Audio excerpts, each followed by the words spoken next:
बिस्मिल्लाहिर्रहमानिर्रहीम। आज हम जो है ना एक ऐसा टॉपिक डिस्कस करने जा रहे हैं जो कि ज़ाहिर है तो आम सा, लेकिन ये भी बहुत ज़्यादा कन्फ्यूजन क्रिएट किए हुए हैं अमंग द स्टूडेंट्स। और इसमें उनको बज़ाहिर बेचारों को कोई लॉजिक से समझ नहीं आती, तो बस वो तुक्केबाजी से कुछ दाएं बाएं तो कर लेते हैं, लेकिन उनको एग्जैक्ट इस सिचुएशन का पता नहीं है कि एक्चुअल इसके पीछे ग्रामेटिकल रूल कौन सा है। मिसाल के तौर पर अगर सेंटेंस ये लिखा हुआ हो कि आई हैव अ बुक, या ये सेंटेंस लिखा हुआ हो कि ही हैड अ बुक, या ये सेंटेंस लिखा हुआ हो she has a book,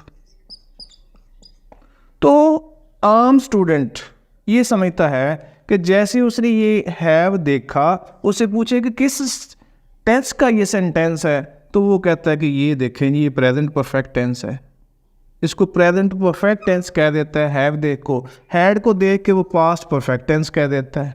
and same is the case with has, वो तो सिर्फ प्रोनाउन के हवाले से हैज़ लगता है थर्ड पर्सन सिंगुलर के साथ। तो कहने का मतलब यह है कि उसके ज़हन में कहीं ये कन्फ्यूजन मौजूद है कि हैज़, हैड और हैव जो है ये इस्तेमाल होते हैं कहाँ पे, ये इस्तेमाल होते हैं परफेक्ट टेंस में। जी भाई बिल्कुल होते हैं। ये परफेक्ट टेंस में पहली बात तो यह है कि ये मेन वर्ब के तौर पर इस्तेमाल नहीं होते, वहाँ ये हेल्पिंग वर्ब के तौर पर इस्तेमाल होते हैं। और दूसरी बात है, जब हेल्पिंग वर्ब के तौर पर इस्तेमाल होता है कि थर्ड फॉर्म भी कहीं यूज़ होती है ना, पूरे परफेक्ट टेंस में थर्ड फॉर्म यूज़ होती है, तो कहाँ है ये थर्ड फॉर्म यहाँ। तो अगर किसी से ये पूछा जाए कि आई हैव अ बुक, ये कौन से टेंस का फिक्र है, तो उसे तो कहना है सिंपल प्रेजेंट टेंस का फिक्र है कि जिस तरह हैव एक वर्ब होता है और इसकी फॉर्म होंगी हैव, हैड, हैड, ऐसे ही होगा, या हैज़, हैड, हैड, उसकी फॉर्म भी यही होगी। तो लिहाजा सिंपल सी बात है कि सब्जेक्ट के साथ वर्ब की अगर पहली फॉर्म लगी हुई हो तो उसे सिंपल प्रेजेंट करते कहते हैं। तो यहाँ भी देखें आई सब्जेक्ट है और उसके साथ वर्ब की सिंपल फर्स्ट फॉर्म लगी हुई है, ऐसे ही है।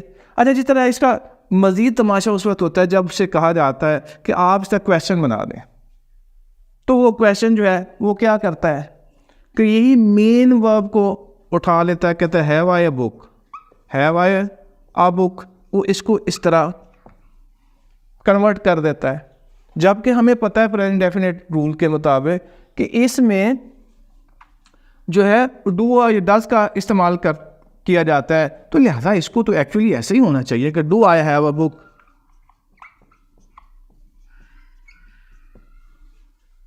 ये क्वेश्चन बन गया जी।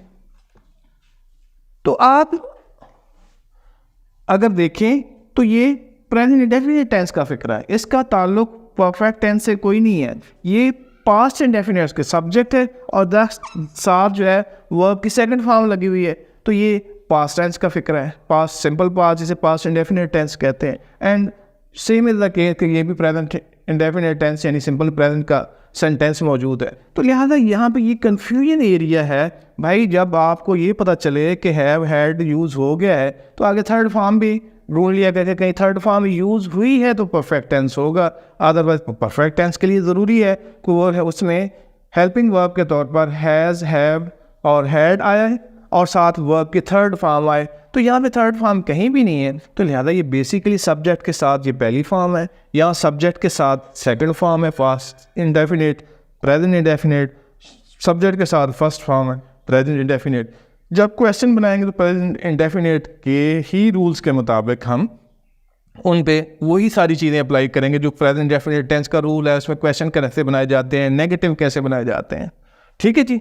जैसे अगर आप इसका नेगेटिव बनाएं तो जो बच्चे इसको नहीं समझ रहे वो कहते हैं I have not a book, तो ऐसा तो नहीं हो सकता है ना, ठीक है। I don't have a book उसी रूल के तहत बनाएंगे जो उस टेंस का रूल है जिसमें नेगेटिव सेंटेंस बनाए जाते हैं। तो लिहाजा आप इस बात को ज़रूर फोकस कर लें, कहीं कन्फ्यूजन एरिया आ जाए ये वाला कि हैव, हैड, हैड ये क्या सिंपल प्रेजेंट या पास्ट इंडेफिनिट के लिए यूज़ हुए हैं या परफेक्ट में।